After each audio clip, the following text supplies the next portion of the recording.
won their division, and only 1.2% of those teams actually won the Super Bowl. So you're saying there's a chance? I don't know. Willie and James Jones, we never want to start off with an L, right? But we also tell people not to panic after week 1. But which teams absolutely cannot start 0-2? Willie, you start us off.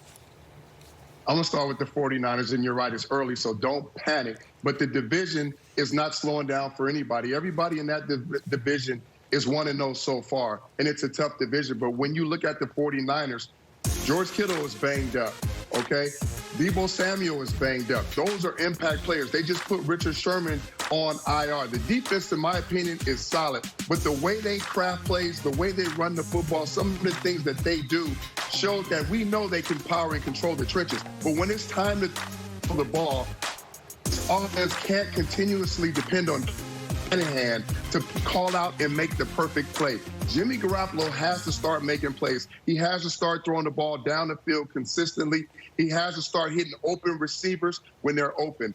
This offense has to start depending on the quarterback and some of his play versus the coach, putting him in position every single time to win games. No, hey, Willie, you're right, man. And I'm looking at that schedule. So the Niners is in very good hands, too, with that schedule because it don't look too tough. But mine, it is panic time. And after week 1, I'm saying panic time. And that's for the Atlanta Falcons.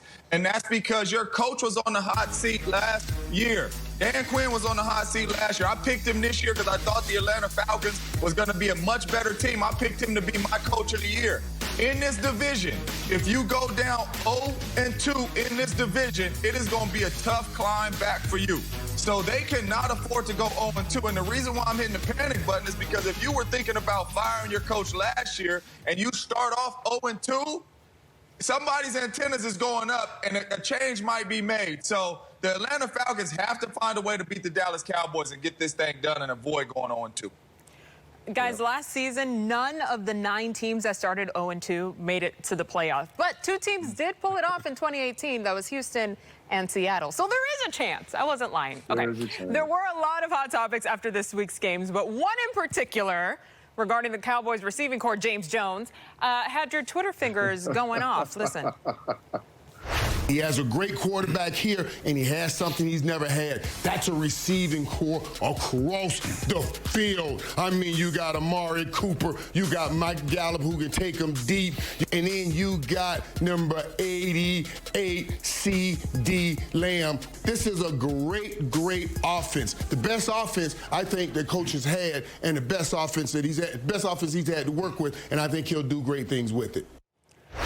Okay, the people were blowing up JJ's mentions after that. So JJ responded with, wait, what, huh? At Michael Irvin? All right, James Jones, you have more than 140 characters here. Obviously, you disagree. As I sit here and I think about talking to Michael Irvin, I sit here and when I heard it, I'm like, JJ, don't be petty. Don't respond to him. Mike just came out wrong. But then I was like, no, I have to say something. He said best receiver sort. So I'm going to lean a little bit. Just so Mike could see this. Just so Michael Irvin could see these guys that's all here that brought Mike McCarthy that Super Bowl championship that everybody keeps talking about, the reason why he got hired by the Cowboys.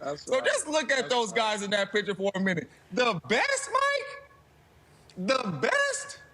One more look, Mike. One more look, because I know you're watching this show. One more look. The best? Come on, man. It's not close. It's not close. And I love the Cowboys receiver, but it's not close. Welcome to Players Only, everybody. And let's welcome in MJD, because you're a player, of course, and good workout this morning, man. So listen, a lot of receivers had a big debut in week 1. And since D-Hall, since you had the pleasure and the tough task of covering some of the best receivers in the league, I'm going to start with you. Right now, who is the best receiver in the league? You know what, man? That's a tough one. But I think if everyone was honest, if everybody sat down and said, man, who is the just freakish athlete who goes and makes the plays, how can you not say Julio Jones, man? I mean, just think about it, James. If you was blessed to be 6'3", 220 pounds, ran a 4.3 40, had a 40-inch vertical, man, I tell you what, bro, you still be playing, man. Julio Jones is just a different type of animal, man. When you think about you know, his ability to go up and make catches, get hits, still continue to keep running. You know, Willie, you talked about I've guarded some of these guys. One of the hardest guys I've ever covered was a guy by the name of Terrell Owens, and Julio Jones is cut from the same cloth. Okay. Hey, hey, whenever you pick a Jones, it's tough to go against that. But man, listen, I gotta go with Davante Adams. And the reason why I'm taking Davante Adams, it ain't off of last week. But when you talk about top to bottom, when you talk about releases, you talk about route running, you talk about playmaking ability, you talking about yak yardage. Davante Adams gives you all that. You talk about the whole complete package is Davante Adams. You do not want to come up and press Davante Adams. It's going to be a big play every single time. If you sit in zone, he is going to kill you with his route running. Davante Adams is special. He don't got all the 6'3", 224-3, but listen, he ain't never been caught from behind. He catches bomb after bomb, and he's just a playmaker. But from top to bottom, all the skills you want from a wideout is then Davante Adams. JJ, now we know you was gonna go with Davante Adams and Aaron Rodgers because that's home. Okay, I have to be honest. I've only watched guys from afar. I played with a couple really good receivers, but this guy, I'm gonna tell you right now, he impacted 4 teams in week 1. There's no way you can tell me that Nuke Hopkins, DeAndre Hopkins, is not the best receiver in the game. It's about impact, okay? The Cardinals beat the Niners. He affected 2 teams with his gameplay right there. That's just the beginning. Now let's go to Thursday night where the Houston Texans couldn't do anything on offense. He affected them and then the Chiefs because the Chiefs didn't have to play defense. This man here, no matter who the quarterback is, no matter the system, he is going to be consistent and make plays. How can you not tell me this man is not the best receiver in the game, period? You know what? Why are we even having this conversation? He impacted 4 teams. Numbers are going to lie. Okay? Davante Adams catching the ball from Aaron Rodgers his whole career. Great. He's a terrific receiver, but he has a great quarterback. Julio Jones is with Matt Ryan. Davante Adams is catching passes for me and still putting up 1,000 yards, okay? You know it doesn't matter. He is a dog. It's crazy you say that, Drew. It's crazy you say that because when Brett Hundley came in the game, Davante had his best year. Davante got paid. You can't tell me. It don't matter who you put in the game with Davante. If you know how to release off the line of scrimmage, if you know how to run routes, if you know how to go up and get the ball, that's going with you wherever you go. And Tay got that. You can't guard him in the phone booth, Drew. JJ, you say this. Listen. Hold on, Willie. I got to say this real quick. We got 3 different. I got to say this. Okay, get to your point here real quick. That man got triple X size gloves, bro. Like, you can't stop that. Hey, if you catch it, you catch it. It don't matter how big your hands are, Drew. All right. So listen, we got 3 different answers. So let me break the tie. I agree with Maurice Jones, Drew, and this is the reason why I'm gonna say this.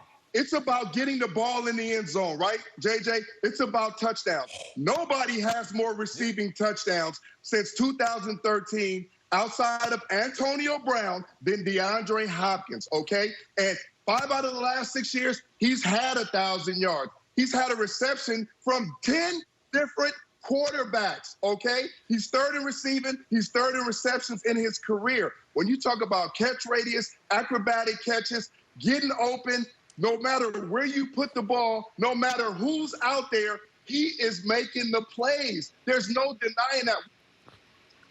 Hey, Willie, you broke the tiebreaker, but if you would have said 2014 and up, I get my big guarantee it was Davante Adams leading that thing in touchdowns. He just pushed it back 1 year. It's all good. You leading the segment. You can do that. Exactly. They're all some really good receivers. And, MJ, we never going to agree with – we always know what JJ going with, but for everybody else, we try to keep an even playing field. It's you keeping them in line, Willie. All right, Patriots at Seahawks. It's more than just Cam versus Russell. It's a historic showdown between 2 of the most dynamic quarterbacks in the league. And it's a number cruncher's dream, like PFF's George Chahuri. 2 great quarterbacks, each with a big chip on their shoulder, fresh off week 1 victories. Sign me up for Cam Newton versus Russell Wilson on Sunday Night Football. What will decide this one? Let's start with the Patriots, whose new-look offense took the pressure off the hapless wide receiving core and put the ball in Cam's hands. Newton's 13 design rushing attempts were the most he's had in 6 seasons, and he converted 7 of them for either a first down or a touchdown. giving him the best conversion rate in the entire NFL. The Patriots leveraged their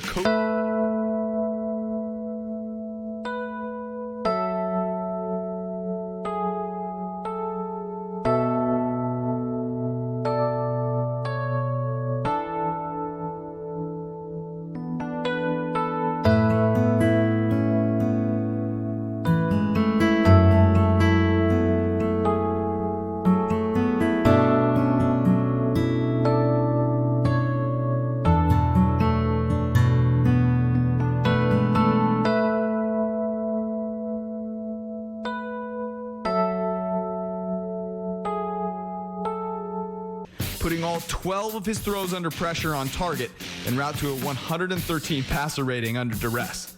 But the biggest reason to fear Russ is not what he's doing under pressure. It's that Pete Carroll might finally have decided to let Russ cook. The Seahawks called a pass play on 68% of their plays in the first 3 quarters, the highest rate of any offense, and even went for a 4th and 5 on which Wilson dropped a perfect over-the-shoulder rainbow to DK Metcalf for a touchdown. With Jamal Adams adding a chess piece that Carroll hasn't had since the Legion of Boom, the Seahawks win this game 61% of the time. But being an underdog seems to fit Super Cam just fine. After the break on NFL Total Access, Hall of Famer Kurt Warner releases his first top 5 quarterbacks list of the new season. Get ready for a surprise or 2, but first, they said it.